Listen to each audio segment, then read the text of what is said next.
Deixa eu só desligar aqui o áudio do meu computador, das notificações, para não me distrair. Ótimo.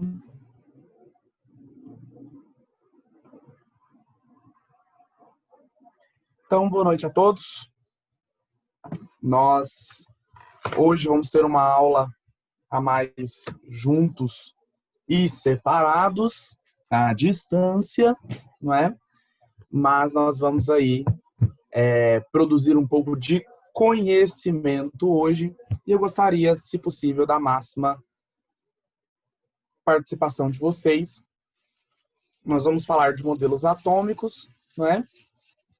E à medida com que eu for crescendo aí no conteúdo, quem sabe eu consigo chegar a falar com vocês de forças intermoleculares e outras coisitas más, né? Então eu preparei aqui um slidezinho para a gente melhorar a nossa visualização de algumas coisas importantes.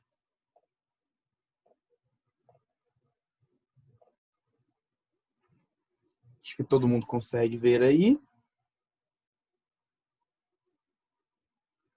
Vou abrir aqui o bate-papo separado também. Vou tentar deixar ele aqui na minha cara.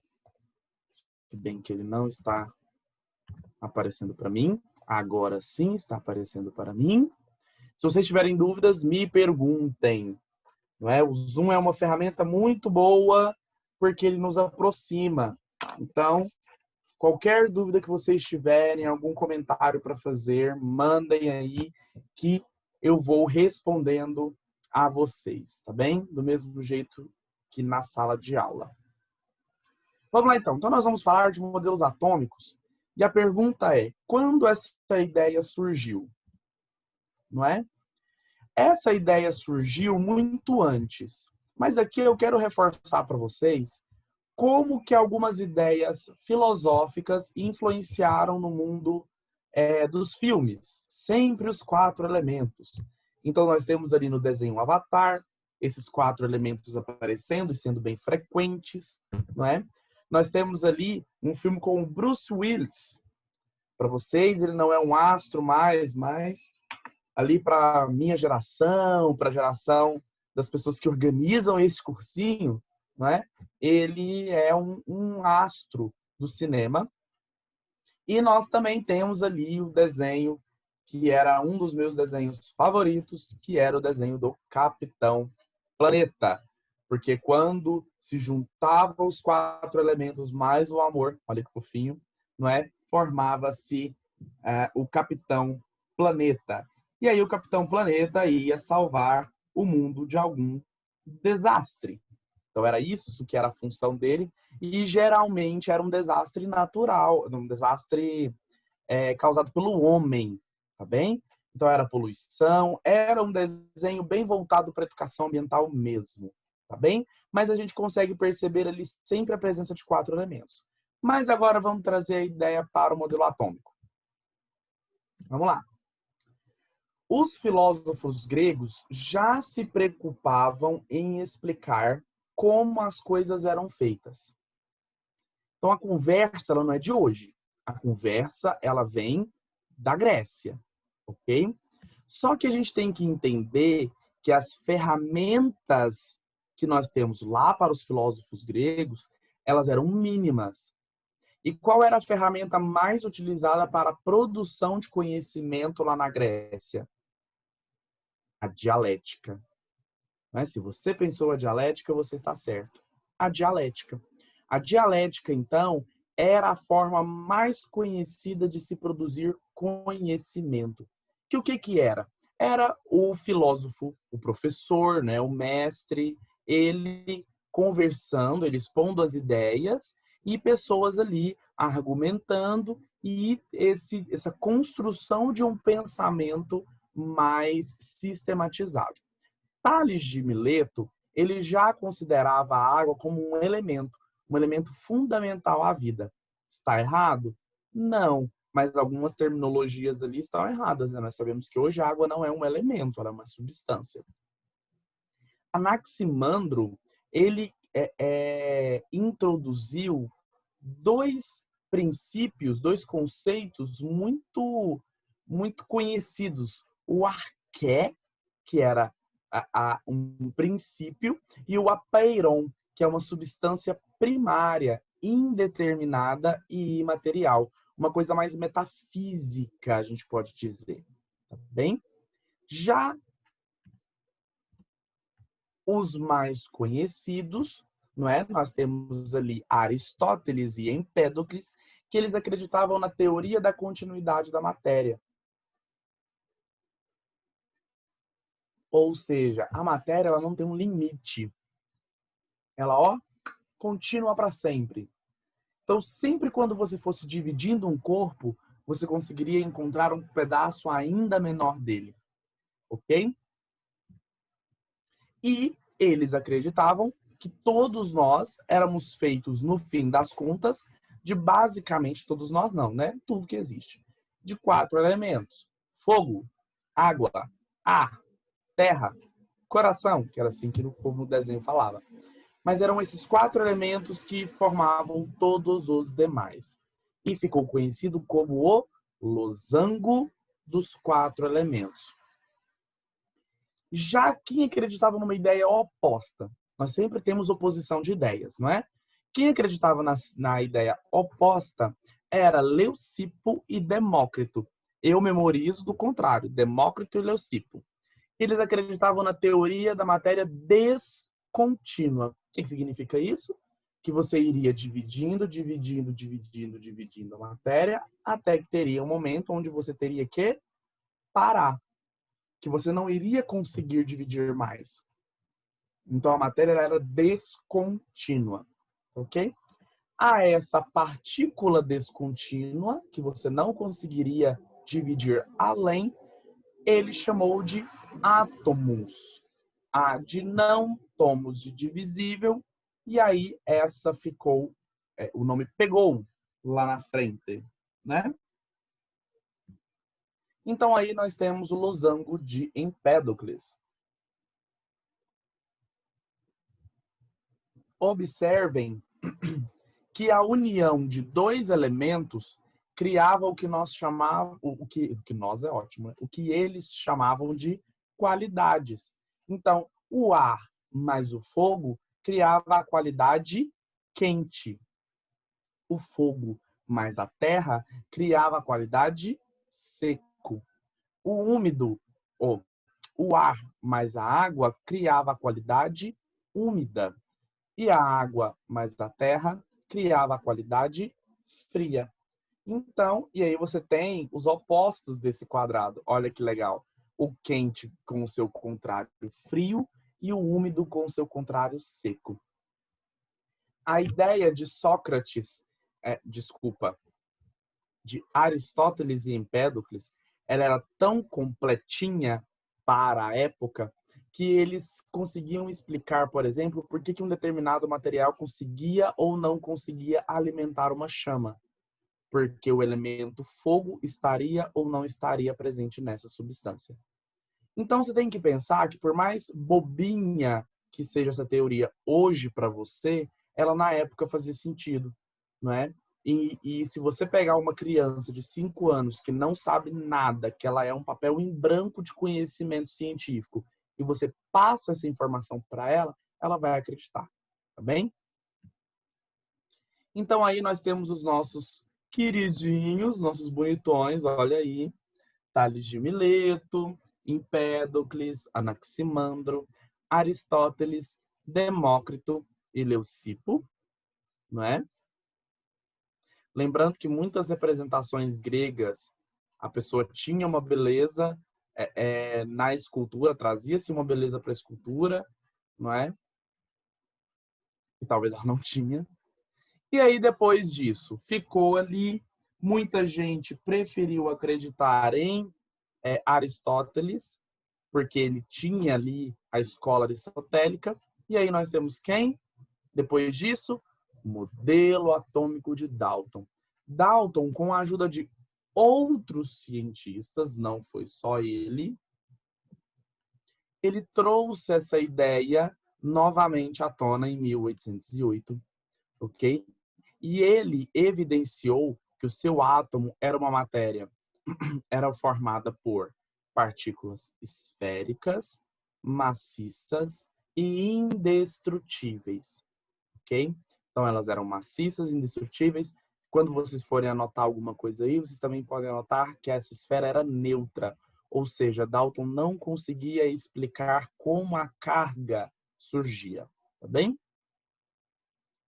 Outra coisa que ele falava era que átomos de elementos químicos diferentes, eles eram diferentes em massa e nas suas propriedades, tá? Dalton estava certo quanto a esta afirmativa? Não estava certo quanto a essa afirmativa. Porque nós sabemos que existem átomos de massas diferentes e que fazem parte do mesmo, átomos de mesma massa, mas que são de elementos químicos diferentes. São os isóbaros, tá bem? Aí embaixo, num desenho, nós temos como Dalton representava os seus elementos químicos. Então, ele representava os seus elementos químicos por meio de bolinhas, não eram os elementos em si, os símbolos como hoje nós conhecemos. E você pode perceber que ele utilizava o nome em inglês, tá bem? O nome em latim foi mais para frente, tá bem? O modelo atômico de Dalton ficou conhecido então como modelo atômico da bola de bilhar. Ok, uma curiosidade para vocês, John Dalton, né, modelo atômico de Dalton, John Dalton, ele estudou a deficiência visual que ele mesmo sofria, que é a deficiência que nós conhecemos hoje como daltonismo, ok? Então, de acordo com Dalton, as substâncias químicas elas seriam formadas pela combinação desses elementos, pela combinação desses átomos, e para que sejam formados novos átomos, não é? Você precisa ter outras combinações, ok? Então, Dalton fechou a sua ideia aí. Em 1903, então, olha aí, por tempo quase 100 anos depois, nós temos o modelo atômico de Thomson, que ele foi o primeiro modelo atômico que o átomo era divisível, ou seja, começam a aparecer partículas menores, e ele tinha carga, ou seja, ele também era elétrico. Parar para tomar uma aguinha, porque senão, na hora que acabar essa aula, eu não estou conseguindo dar oi para vocês, né? Ok. De onde ele tirou essa ideia? Uma coisa que eu não falei aqui do modelo atômico de Dalton, né? Dalton, ele chegou a essas conclusões por meio de algumas leis chamadas leis ponderais. Se você nunca ouviu falar sobre isso, anota aí em algum lugar, na mão, onde for, lembrando de estudar um pouquinho sobre as leis ponderais. Inclusive, a química se tornou ciência por conta das leis ponderais, ok?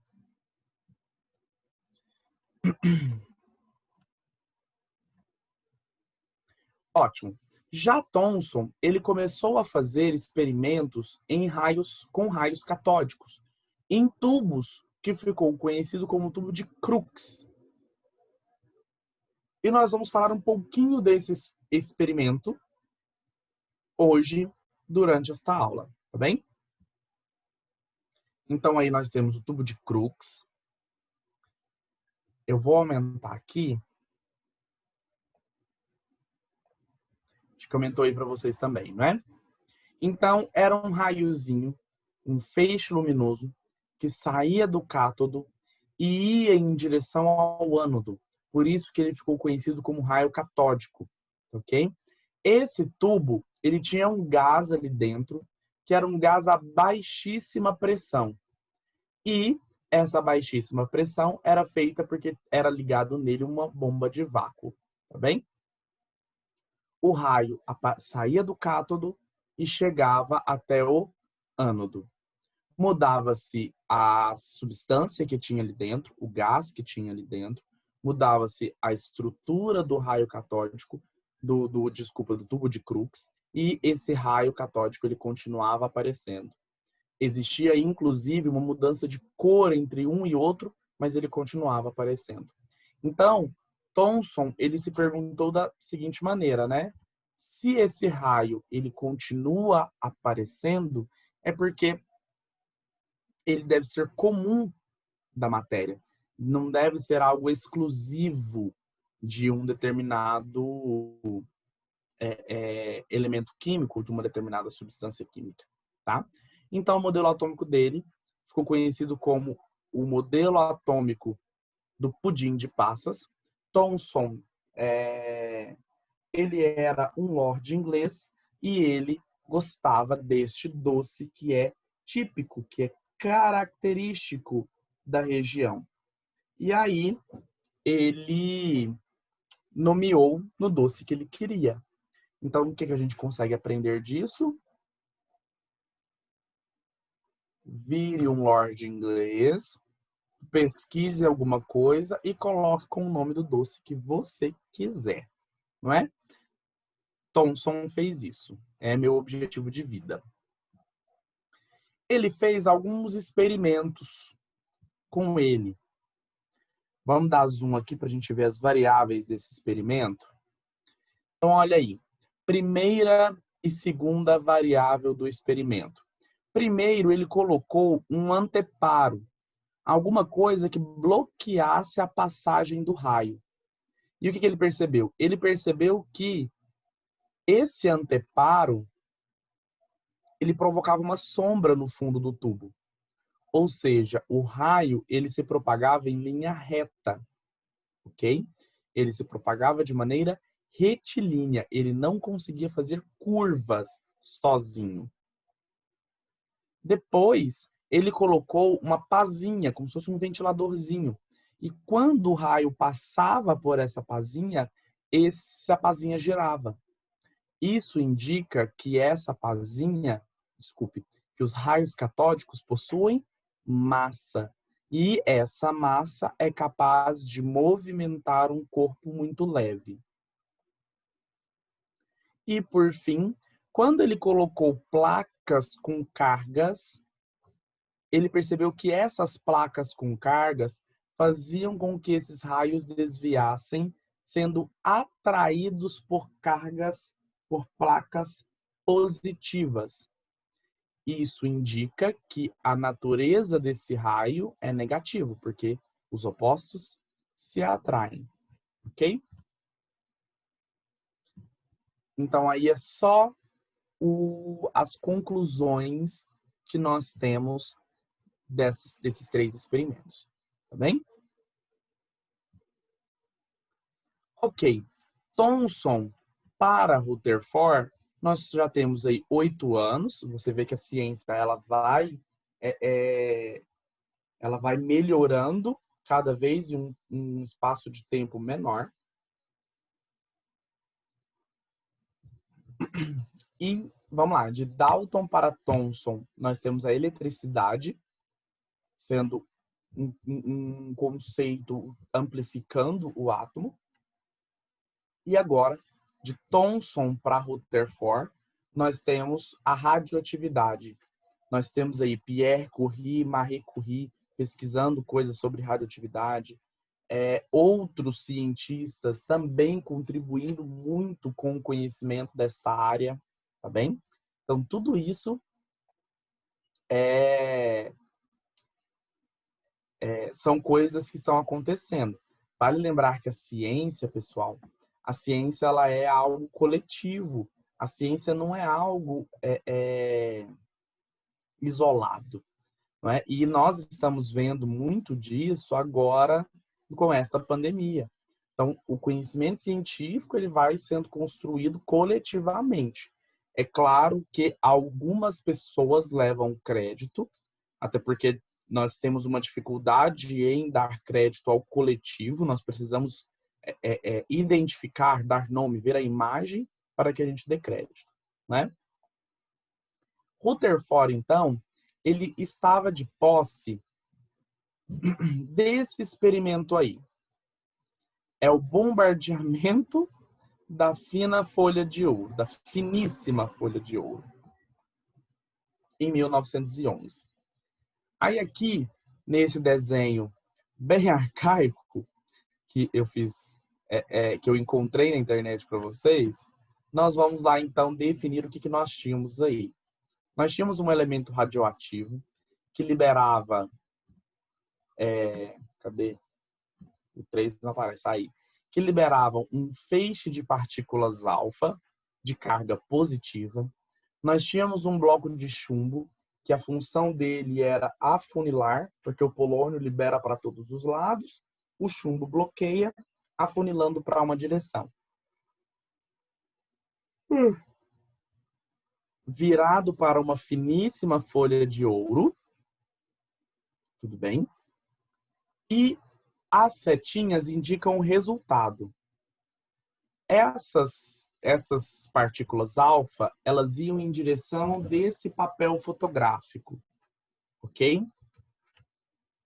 E esse papel fotográfico, ele indicava onde essas pequenas partículas positivas, as partículas alfa, chegavam. Qual era o resultado esperado por Rutherford? Esse daí. A maioria das partículas atravessou. Quando ele recebeu esse resultado, em que a maioria das partículas atravessava, ele simplesmente fechou o experimento dele. Ele não foi mais longe do que isso. Mas ele pediu para que um aluno dele verificasse o resto. E ele olhou o quê? Que algumas sofriam algum desvio. Até aí tudo bem. Só que o que... Ah, tá, né? Algumas sofriam um pouco de desvio, era o 3, e algumas eram ricocheteadas. O que é ricochetear? A setinha está aqui próximo ao 4, mas seriam esses casos aqui, ó. Vou fazer um risquinho aqui para vocês verem. Seriam esses casos aqui, ó, onde ela desvia completamente. Para Rutherford, deixa eu apagar aqui. Para Rutherford, esse resultado ele era impossível. Ele não acreditava nesse resultado. Tanto que, em suas palavras, traduzidas, é óbvio, porque ele era alemão, ele disse que receber o resultado desse experimento era como dar um tiro em uma folha de papel e esse tiro voltar de encontro ao seu corpo. Só para vocês terem uma ideia de quão impossível essa brincadeira e esse resultado era. Mas ele percebeu que era verídico, ele fez o teste, percebeu que era verídico, e aí a gente vai comentar esses resultados agora. Então, o resultado esperado era esse. Porque esse era o modelo de Thomson. Pequenos desvios de no máximo 3 graus, devido a uma alta distribuição das cargas positivas e uma altíssima inércia das partículas alfa. Por que é uma altíssima inércia das partículas alfa? Porque as partículas alfa são pesadas, tá? E a carga positiva ela está muito bem distribuída. Só que o resultado inesperado foi esse, que uma pequena porção de raios voltava com ângulos que chegavam até a 180 graus Celsius, ou seja, voltava mesmo. E que não estaria de acordo com a previsibilidade do modelo atômico de Thomson.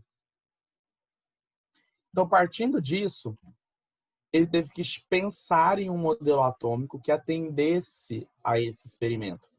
E aí ele chegou que o átomo é um imenso vazio, por isso que boa parte das partículas atravessa. E nós temos uma eletrosfera muito grande, onde os elétrons estão abrigados, e um núcleo muito pequeno, que é onde os prótons estão abrigados. Esse núcleo, ele era muito pequeno e denso. E assim ele conseguia explicar o porquê que algumas partículas não atravessavam, algumas passavam e sofriam desvio, outras não sofriam desvio nenhum. Então essas conclusões, elas foram construídas para que esse experimento fosse explicado, tá? Então, o modelo atômico dele ficou conhecido como modelo atômico do Sistema Solar. Ou do planetário. Já vi muito esse nome também. Tudo bem? Nós já chegamos em metade da história. Acho que tem alguém com o áudio ligado. Ativei o mudo. Se tiverem perguntas, podem enviar, tá? Como ele chegou nessa ideia de que o modelo atômico dele e o sistema solar tinham semelhanças? Ele chegou a essa ideia pelo cálculo matemático. Ele chegou a uma equação matemática que aproximava muito o seu modelo atômico da fórmula que regia o movimento dos planetas, ok? Então, foi por isso que ele pensou que se a equação era parecida, o átomo também era parecido. Então, personas, até aqui, nós temos uma forma de modelo atômico simples, que utilizava conceitos físicos simples, mas nem sempre conceitos físicos simples conseguem explicar aquilo que é necessário. Então, agora a coisa vai começar a complicar, tá? Vamos começar a complicar essa coisite aí. Antes disso, vamos só ficar ligados em algumas coisinhas. Primeira coisinha. Os nêutrons não foram descobertos por Rutherford. Os nêutrons foram descobertos em 1932 por um cientista chamado James Chadwick. Então, só para vocês terem noção aqui de tempo, aqui tinham-se uma ideia de prótons e elétrons, tá? Somente 21 anos depois, nós temos aí a ideia dos prótons, ou dos nêutrons, desculpa. Vai? O núcleo é muito, muito, muito, muito menor que a eletrosfera. Em termos de comparação, o núcleo é uma formiga no centro do estádio do Maracanã. O estádio do Maracanã é a eletrosfera. O núcleo é a formiga. Só para vocês terem uma comparação aí na casa de vocês de tamanho de átomo. Tá bem? Aí os nossos queridinhos John Dalton, Joseph John Thomson, Ernest Rutherford, e agora nós vamos ver esse bonitão aí, que é o Niels Bohr. Muitas vezes vocês estudam um átomo de Rutherford e Bohr juntos. Por quê? O modelo atômico de Bohr veio a contribuir para o modelo atômico de Rutherford, porque existiam alguns questionamentos que o Rutherford não conseguia explicar. Por exemplo, este daí. Acompanhe o raciocínio. O elétron, quando ele gira, ele perde energia. Se ele perde energia, ele deveria cada vez mais perder energia nesse giro, fazendo com que ele entrasse em um movimento espiral. E esse movimento em espiral iria terminar onde? Isso mesmo, no núcleo. No núcleo do átomo, né? E se o elétron fosse parar no núcleo do átomo, nós voltaríamos para este modelo atômico, que não atende a esse experimento. Então não dá, né? Outro problema é o seguinte: a luz, ela interage com a matéria de algumas maneiras. Então, para que a gente consiga entender isso, você tem que entender algumas propriedades da luz.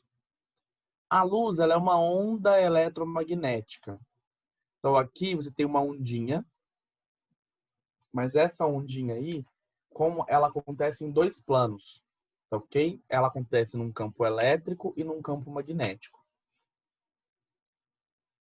Isso tem muito a ver com a temperatura dos objetos. Então, por exemplo, ali, olha só, temperatura de 1 Kelvin, temperatura de 10 milhões de Kelvin. Então, tem ali temperatura dos corpos, tem a frequência, ok? E para vocês também terem uma ideia de escala, não é? Um átomo, ele está numa escala de 10 a menos 12 metros. Uma pessoa está ali numa frequência completamente diferente, uma frequência ali, ó, de 10 a oitava, enquanto que os prédios estavam numa frequência ali de 10 a quarta. Então, a luz, ela se comporta dessa maneira, por meio de um espectro eletromagnético. Qual é a parte desta brincadeira que nós vemos? Nosso olho consegue captar essa faixa aqui, ó. Mais ou menos. Nós não conseguimos enxergar no ultravioleta para cima e nós não conseguimos enxergar no infravermelho para baixo. A gente só consegue enxergar uma pequena faixa do espectro da luz. Então, a gente só consegue enxergar alguns comprimentos de onda específicos, tá bem? E aí, o que acontece? Quando você passa a luz num prisma, ela se decompõe em todas as cores, certo? Certo. Qual que é o problema? Quando a gente passa a luz... aqui não está falando o problema, né? Quando a gente passa uma luz incandescente em um prisma, ele se divide em todas as cores, indo do vermelho para o violeta. Sempre é esse o que você consegue ver. Entretanto, olha o que acontece.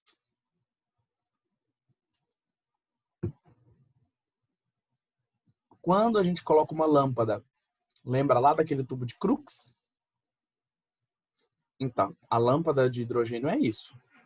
Quando a gente coloca uma lâmpada de hidrogênio que emite luz branca na frente de um prisma, a decomposição da luz, ela não é contínua. Olha só. Aqui embaixo está o espectro contínuo. Isso é o que espera-se receber. Isso é o que se recebe. Se você coloca do hélio, isso é o que se recebe. Quando você coloca do sódio, isso é o que se recebe. Você não recebe um espectro contínuo. Então, outro probleminha. Gente, química e física é muito massa, né? Então, quem veio resolver esses probleminhas? Esse bonitão.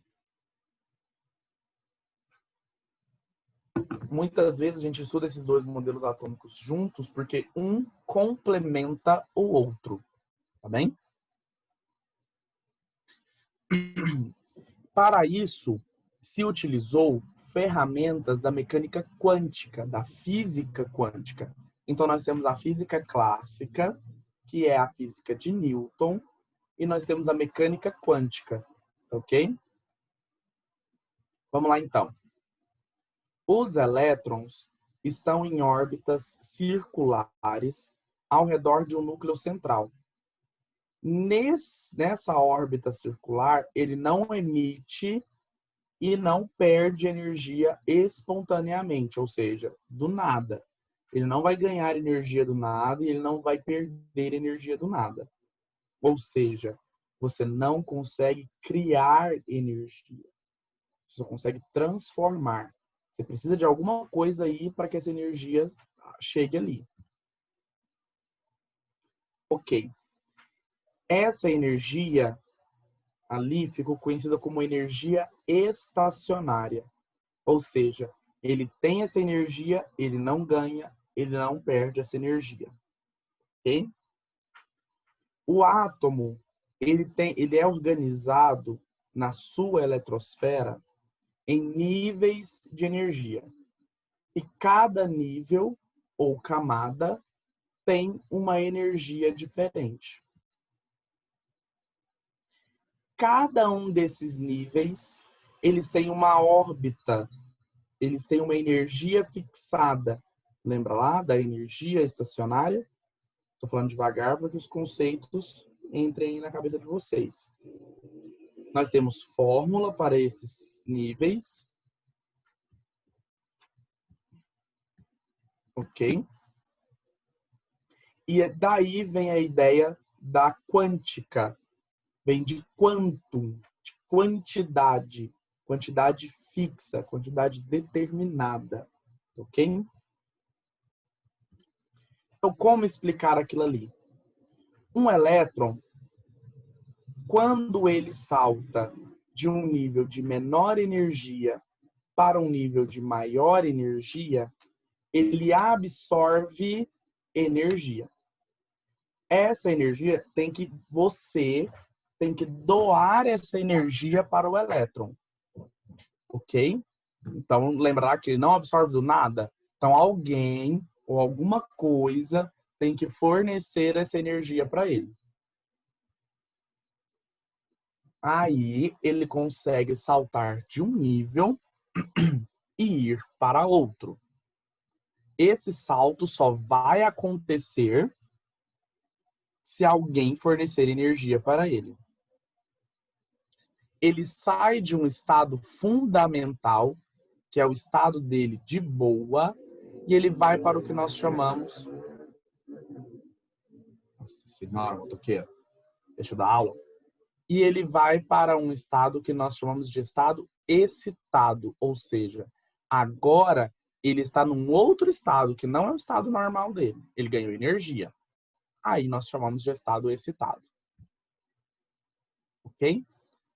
Então ele absorve um quantum de energia, salta de um nível para outro. Ocorreu então a excitação eletrônica ou salto quântico.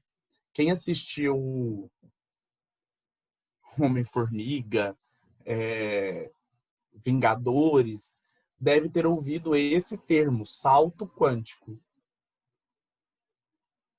Gente, o salto quântico é só isso aqui, tá? Não tem nada com viagem no tempo, não. Ok. O elétron pode retornar ao seu nível de origem? Pode. E quando ele retorna para o seu nível de origem, ele vai emitir energia. Né? Se para pular de um nível para outro, ele absorve, para voltar ele emite. E com essa emissão, libera-se luz. Então,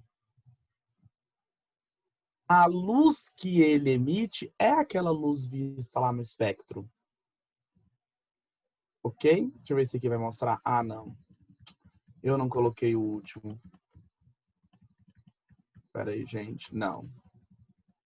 Não coloquei. Então, essas faixas aqui... Deixa eu voltar aqui um minutinho.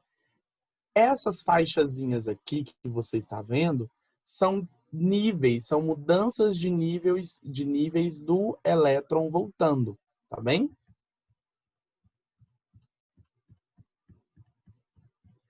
Vou mostrar aqui para vocês, tá vendo aqui? São diferentes porque você tem possibilidades de emissão diferentes nesse retorno. Tá bem? Ótimo. A água tônica, mostrando aí para vocês que ela é fluorescente, também nessa mesma ideia, tá? E a luminescência, o que é a luminescência? É um processo da química que ocorre quando você fornece energia para alguma molécula e essa molécula libera luz. Nós temos a fluorescência, que é quando a substância ela emite luz enquanto ela está sendo estimulada, ou seja, enquanto você está fornecendo energia para ela, ela está brilhando. Ela não vai brilhar no escuro. A fluorescência não brilha no escuro. Porque quando você tira o estímulo, ela para. Já a fosforescência, ela continua emitindo luz após cessar o estímulo. E ela brilha no escuro. Tá bem? Olha aí, então, alguns exemplos. Escorpiões, não é? A luz ultravioleta.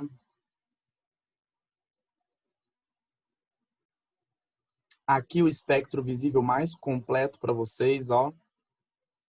Certo? Nós só conseguimos ver os saltos quânticos que vão de níveis mais externos para o nível L. Esses são os que nós conseguimos ver. Outros saltos nós não conseguimos ver.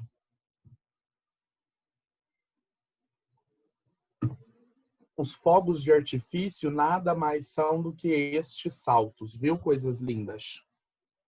Fofurinhas do meu coração.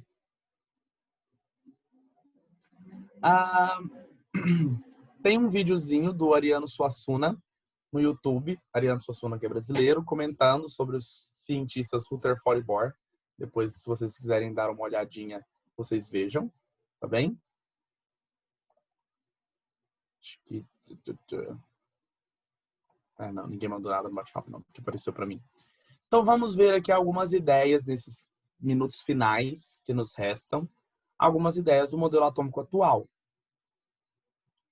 Então, hoje, o modelo atômico atual ele é uma junção de muitos cientistas. Então, aqui eu vou trazer alguns destaques. O primeiro é Summerfield, de 1916. Ele falava que os elétrons também poderiam descrever órbitas elípticas, e não só órbitas circulares, como Rutherford evidenciava. Então já muda um pouquinho essa ideia de órbitas apenas circulares. Nós temos aí algumas coisinhas, não é? Bem mais complicadinhas, mas não tão novas, é porque a gente estuda pouco isso. Nós temos, então, um cientista chamado de Broglie fazendo um experimento que diz que o elétron se comporta como onda e como partícula. Ou seja, ele tem dois comportamentos. Nós temos comportamentos de onda e partícula, tudo tem comportamento de onda e partícula. E isso daí foi conhecido como dualidade onda-partícula, tá? Só que a gente não consegue descrever esses dois comportamentos ao mesmo tempo. Ou você vai ter comportamento de onda, ou você vai ter comportamento de partícula. Eu gosto de citar uma propriedade bem característica que é diferente das duas. Partículas não podem ocupar o mesmo lugar no espaço. Ondas podem. Ok? É por isso que dois feixes de luz, ao se cruzar, cada um segue o seu caminho normalmente. Porque a luz é uma onda eletromagnética. É diferente de você colocar duas coisas no mesmo lugar do espaço, uma borracha e uma caneta. Você não vai conseguir, porque elas são partícula. Nós temos Heisenberg. Esse aqui é mais complicado ainda. Ele traz o princípio da incerteza. Você não pode determinar a velocidade, né, o momento, e a posição do elétron com precisão. Por isso que ficou conhecido como o princípio da incerteza. ou você determina um, ou você determina outro. E por que esse modelo, essa ideia de Heisenberg, por mais doidinha aí que ela seja, e seja fritando a cabeça de vocês agora, ela é importante para a construção da ideia aqui. Ela é importante porque se falava-se muito em órbita. Quando a gente fala em órbita, você quer definir onde o elétron está. Se você não consegue definir onde ele está ou a sua velocidade, você só consegue definir uma das coisas, você não consegue definir as duas, não faz sentido você falar de onde ele está. Então a gente deixa de falar de órbita e começa a falar de orbital. Aí eu vou trazer essa ideia do orbital agora para vocês. Aí nós temos só uma tirinha rápida. Ingressos para a palestra de Heisenberg e o princípio da incerteza. Aí eles foram pedir informação, né? Aí o cara da bilheteria disse, posso dizer a hora ou o lugar, mas não os dois. Porque é o princípio da incerteza, ok? É que nem esses produtos agora que tá virando moda, que você paga para ter uma agência de turismo, que você preenche um formulário, você paga e aí você vai para um lugar que você só descobre minutos antes do seu momento de ir, não é? Que legal, né? Uma experiência. Então, nós temos ali, ó, de Broglie, Heisenberg, Schrödinger, Sommerfeld, tudo para trazer essa ideia aqui. Schrödinger, ele era um matemático muito estatístico, ele utilizou cálculos estatísticos para tentar determinar a posição do elétron. Mas o que ele conseguiu foi encontrar uma região onde a probabilidade de se encontrar o elétron ela é máxima.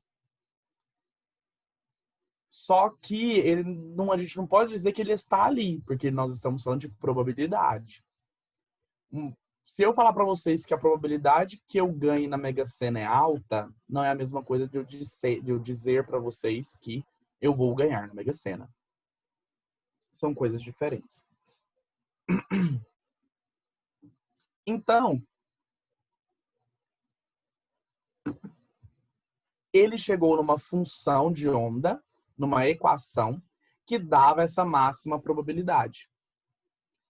E, quando ele levava isso ao quadrado, ele chamou isso de orbital atômico, que era a região onde ele tinha quase certeza de que o elétron estaria ali. Para vocês terem uma ideia, uma noção do que significa isso, pensa nas pás das hélices de um avião. Quando elas estão paradas, você consegue definir onde elas estão. Mas quando elas estão movimentando, você não consegue dizer onde ela está com certeza. Você consegue definir uma região onde você não vai colocar a mãozinha, porque se você colocar a mãozinha, você vai ficar sem ela. Essa região é a região de máxima probabilidade de encontrar a pá. Só que isso não quer dizer que se você em algum momento colocar a mão rápido e tirar, você não vai encontrar a pá. Mas aquela região é uma região que você tem que tomar cuidado, porque ali pode ter. Entendeu mais ou menos? Eu trago essa analogia para que vocês consigam se aproximar da diferença entre órbita e orbital. Órbita é você falar, olha, daqui em 2 horas a pazinha vai estar aqui, aqui e aqui. Porque você tem uma órbita bem definida. Agora ali não, ali você tem um orbital, você tem uma região onde a probabilidade de encontrar o elétron é máxima. E olha só que bonitinho, gente. Ah, que fofinho os orbitais. Esse é o orbital D. Ok? E aí eu trouxe para vocês as pessoazinhas. As pessoazinhas bem normais. Sommerfeld, de Broglie, Heisenberg e Schrödinger. Tem até o gato de Schrödinger, né? E a partir dali é que nós temos a ideia de distribuição eletrônica, de números quânticos, de spin. O que é o spin? O spin é o giro do elétron, ok? Dentro de um mesmo orbital só podem se ocupar 2 elétrons. Só que esses 2 elétrons eles não podem girar para o mesmo lado do plano, porque senão eles vão se repelir, até porque eles são negativos. Eles têm carga elétrica negativa. Mas como que esses elétrons com carga elétrica negativa, eles podem estar no mesmo orbital, ou seja, na mesma região? Porque eles giram em campos, giram em direções opostas, gerando campos magnéticos opostos. E aí esses campos magnéticos compensam a repulsão elétrica. Ai, gente, química é bom demais, não é?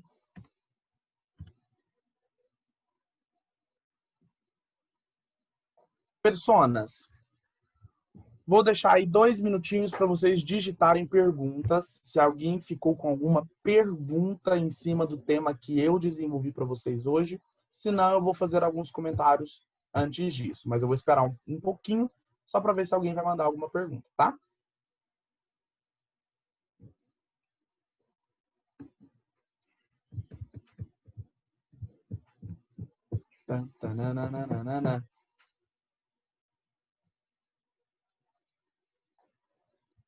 Tinha 25 pessoas, eu acho que 3 pessoas saíram na hora que eu comecei a falar de princípio da incerteza, não é?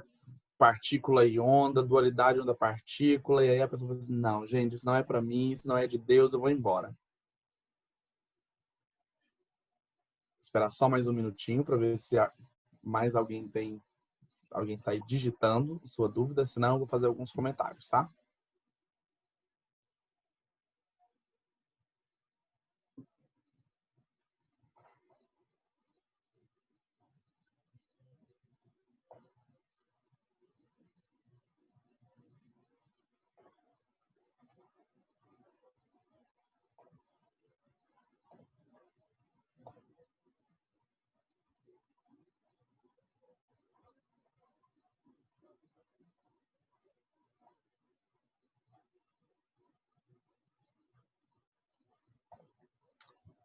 Como ninguém mandou nada, então eu vou fazer somente alguns comentários. Professor Luiz, como isso pode aparecer no Enem? Isso pode aparecer no Enem de diferentes maneiras. Pode aparecer no Enem perguntando, por exemplo, que tipo de situação poderia ser explicada por determinado modelo atômico. É por isso que é importante que você estude e se aprofunde nas ideias de cada modelo atômico. Por exemplo, reações químicas, constituição da matéria, Dalton consegue segurar muito bem. Mas quando você pensa em natureza elétrica, eletricidade, cargas, ele já falha. E aí surge a ideia de um novo modelo atômico. Aí nós temos Thomson. Thomson, ele também não consegue explicar muito bem como as ligações químicas ocorrem. E, posteriormente, o surgimento da radioatividade fez com que o seu modelo atômico precisasse de ser substituído. Então, você tem que pensar que essas teorias, elas não são umas contra as outras. É a ciência se desenvolvendo, porque cada vez mais novos fenômenos são descobertos e novas ferramentas são colocadas à disposição da ciência para se analisar determinado fenômeno. É como se eu estivesse olhando um fenômeno de ângulos diferentes, né? Às vezes, eu estou observando o fenômeno muito próximo dele. E aí eu não consigo enxergar todo o fenômeno muito bem. Então, eu vou me afastando e aí eu consigo ter uma visão mais completa, mais generalista. Questões de modelo atômico, por exemplo, no Enem, vocês conseguem confundir bastante, porque vocês não conseguem compreender com exatidão os nuances dessas teorias. Então é importante que vocês revisem esses nuances para que cada vez mais vocês